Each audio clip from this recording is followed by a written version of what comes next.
Завршија градежните активности за асфалтирање улици во селата Прибачево, Мојанци, Грдовци, Долни и Горни Подлоки и Тракање. Ново асфалтираните сообраќајници се со должина од 100 до 200 метри и сите се со широчина од 3 метри, со веќе изведена водоводна и фекална канализација.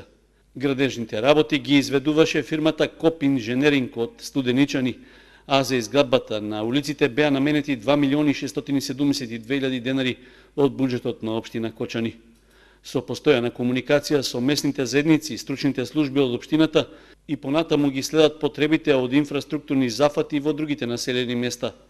Од секторот за уредување на градежното земјиште во општината известуваат дека на улици каде што не може да влезе механизација за асфалтирање, како што е случајот со селото Бели, ќе се врши бетонирање на улиците. Во Рицко-планинските села пак, поради честите врнежи од дожд во изминатиот период, се врши редовно пробивање и прочистување на патиштата. Покрај тековните градежни работи на два крака на улиците Стамен Манов и на Вера Которка, наскоро се очекува да започне асфалтирање на улицата Ново проектирана 1 и реконструкцијата на дел од улицата Јени Фоча и двете во лесна индустрија. Од општината велат дека во фаза на подготовка е тендерската документација и за изградба на улицата Кресненско во Станиево Кочани.